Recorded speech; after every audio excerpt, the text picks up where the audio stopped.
Bonjour à toutes et à tous et bienvenue à l'espace François Mitterrand pour cette nouvelle édition de notre magazine d'avant-match. Ici se déroulera d'ici quelques heures la rencontre opposant Hollandaise au Saint-Amand-Hainaut Basket. Cette rencontre sera parrainée par notre partenaire Assistance Aéronautique et Aérospatiale et je vous propose de découvrir tout de suite une petite présentation vidéo de leur entreprise. 3A a été créée en 1990. C'est une société de sous-traitance aéronautique et la particularité, c'est que la majeure partie de notre activité est in situ. Nous avons atteint un niveau important de chiffre d'affaires en Europe, autour de 150 millions d'euros. Aujourd'hui, 3A représente 7 filiales à travers le monde, 3500 personnes et nous déployons, nous commençons aussi maintenant vers l'Afrique avec le département militaire pour déployer encore nos services dans ce domaine-là.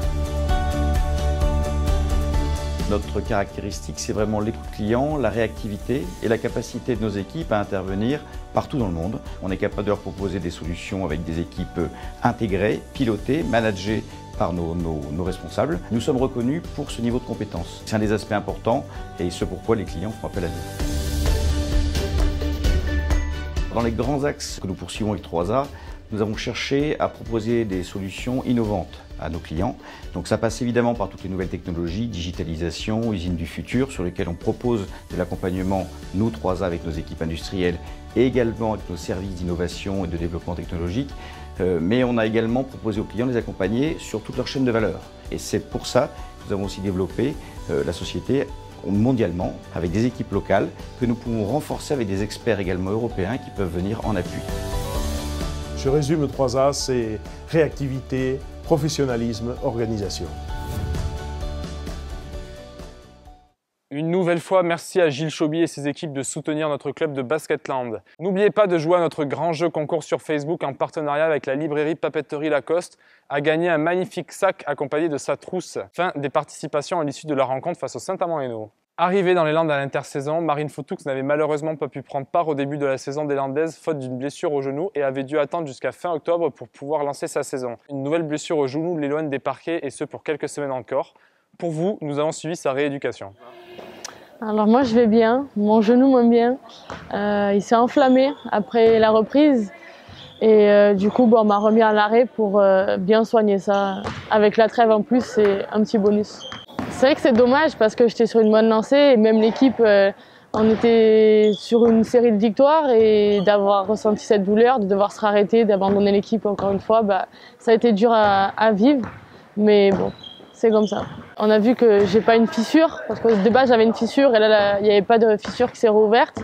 Donc voilà, c'est pas de reprendre à zéro, mais un petit peu de repartir sur les bases avec beaucoup de kiné et petit à petit évoluer jusqu'à la reprise du basket.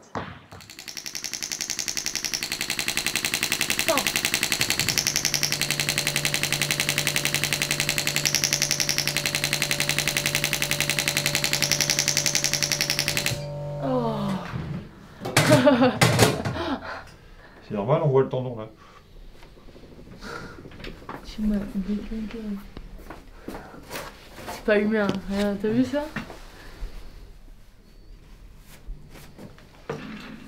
J'ai un trou. Tu m'as failli me faire ça. Alors, Ouais. vélo d'abord, Ouais. après on fait un petit circuit. Ça Un va. petit circuit avec, tu vois, différent de d'habitude. Oh, nice. De la nouveauté. Allez.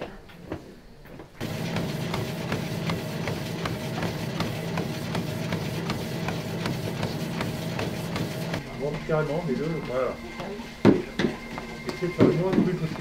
Le moins de bruit possible, tu vas avec la meilleure qualité. Voilà, c'est mieux là. Bon, on s'était donné un mois pour arriver à la fin de ce mois-ci et reprendre le basket. Donc après, on verra en fonction des douleurs aussi. Mais voilà, l'idée, c'est un mois. C'est vrai que du coup, je dois travailler à côté pour pas que je régresse. Donc je mets beaucoup de travail de musculation, soit avec Vincent en salle ou avec Shona ici à la salle quand les autres s'entraînent. Et voilà, c'est cette idée de me dire que je peux me renforcer sans jouer au basket. Donc j'essaye de faire appliquer ça tous les jours.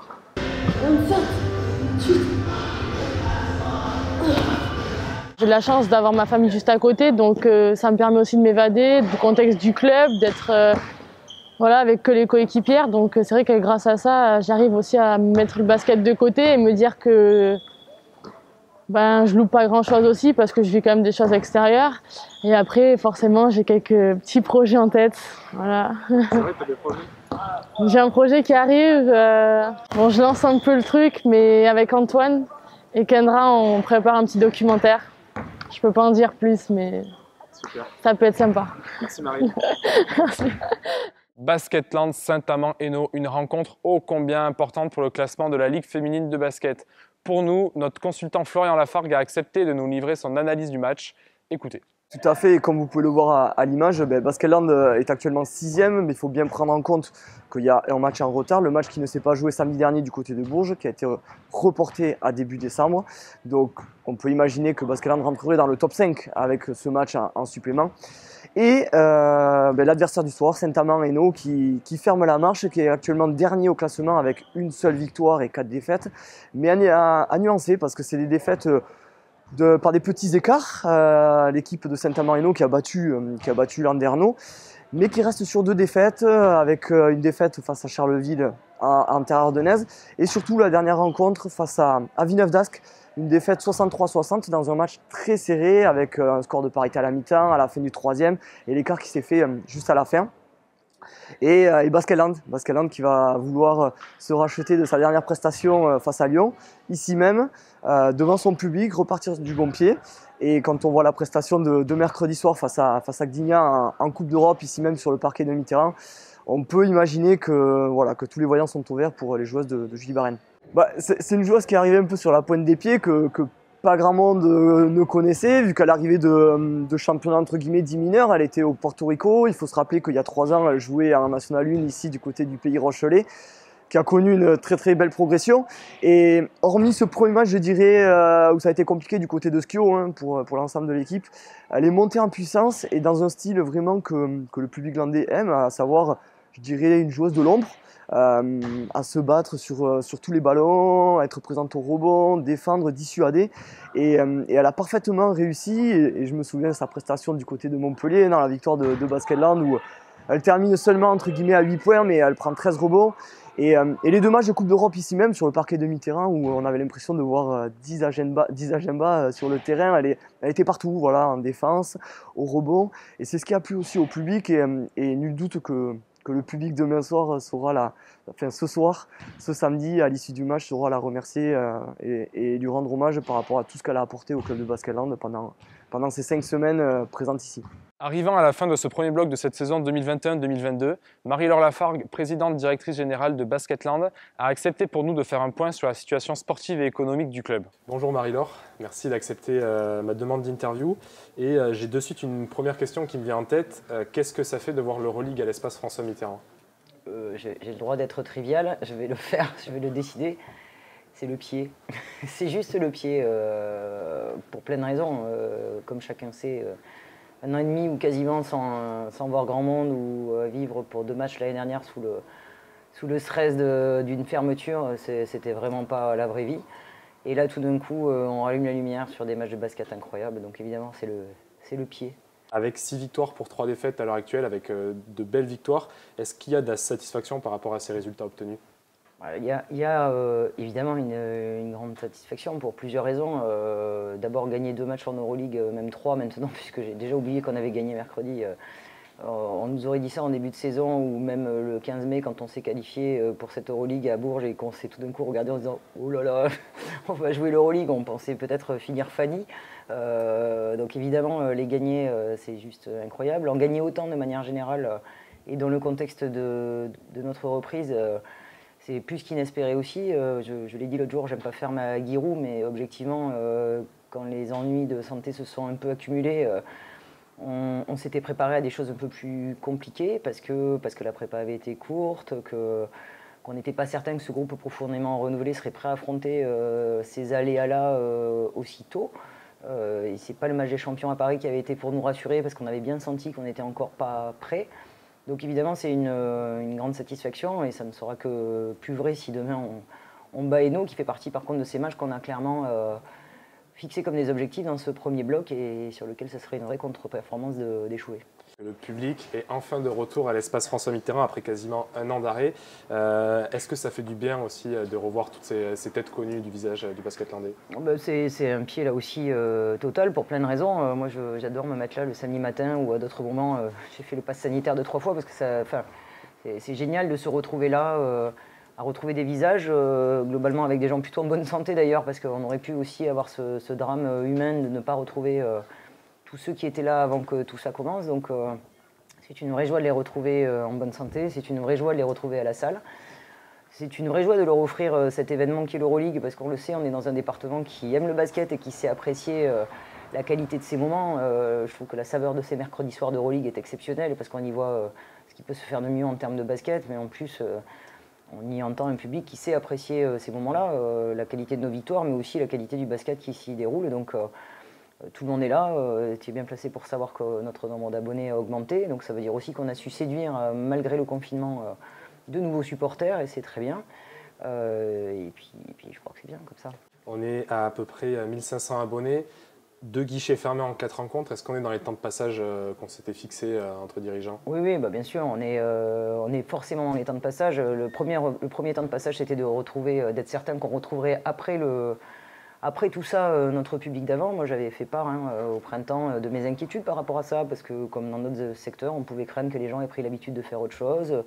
On pouvait craindre aussi qu'ils aient apprécié notre travail, et notamment celui de diffuser des matchs, et qu'au finalement, ils se disent que c'était bien sympa de regarder ça dans le canapé avec une petite binouse. Bon, le premier temps de passage réussi, c'est de voir qu'on a fidélisé, que les gens sont revenus, et qu'ils sont même venus plus nombreux. Donc ça, c'est une vraie réussite. Et la deuxième vraie réussite, c'est de voir que malgré la difficulté et la crise économique importante qui est quand même liée à cette crise, le monde économique est derrière nous et nous a très largement suivis et été fidèles. Là aussi, le premier sujet, c'était d'être certain que ces partenaires nombreux qui ne nous avaient pas lâchés l'année dernière, malgré la crise, accepteraient de nouveau de faire l'effort. On peut supposer que l'incroyable exploit de notre fin de saison, mais je crois aussi le travail que l'on a... Tu en es l'un des acteurs, Antoine, tu ne couperas pas ça.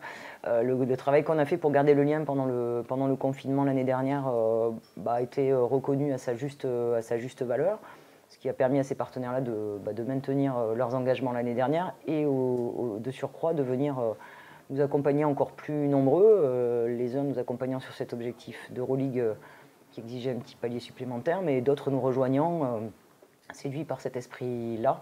Donc je crois pouvoir dire aujourd'hui qu'on est sur une tendance haussière d'un peu plus de 20% sur notre partenariat privé. Et c'était là aussi loin d'être gagné il y a un an quand on était au creux de cette vague. Merci Marie et bon match. Merci Antoine. Notre duel de ce soir verra s'opposer 2 jeunes ailières du basket français réalisant un début de saison canon. D'un côté, Ken Racheri, de l'autre côté, Myriam Djekundade. Pour nous, notre analyste vidéo Olivier Constant a accepté d'analyser ce duel.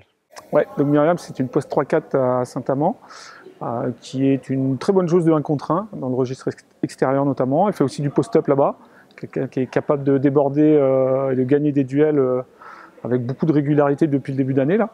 Donc c'est quelqu'un qui est vraiment dans le registre aussi du drive, qui est assez puissante, qui est très polyvalente dans le jeu, qui a beaucoup d'envergure, beaucoup de volume de jeu, qui est capable de prendre des rebonds, capable de passer la balle aussi. Donc c'est quelqu'un vraiment qui a surveillé pour nous samedi. C'est des 2 registres vraiment similaires dans le sens où c'est des personnes qui sont athlétiques, qui ont vraiment un volume de jeu, qui sont capables de tout faire sur le terrain. Donc ce duel, il va être très intéressant. Je pense qu'il va être très dense physiquement, aussi athlétiquement, mais aussi techniquement, parce que voilà, c'est des joueuses qui ont progressé ces dernières années, c'est des jeunes joueuses et qui ont bien évolué. Et donc on attend aussi de voir ça avec impatience. Petit clin d'œil également à notre co-capitaine Marie-Ève Paget qui a été appelée cette semaine pour la première fois en équipe de France 5-5 suite à la blessure d'Alix Duché. Félicitations MEP. C'est la fin de cette 2e édition de notre magazine d'avant-match. N'oubliez pas de vous abonner à nos réseaux sociaux pour suivre l'actualité des Landaises. Nous vous donnons rendez-vous ce soir, soit à l'espace François Mitterrand, soit sur le live YouTube de la Fédération française de basket. À bientôt.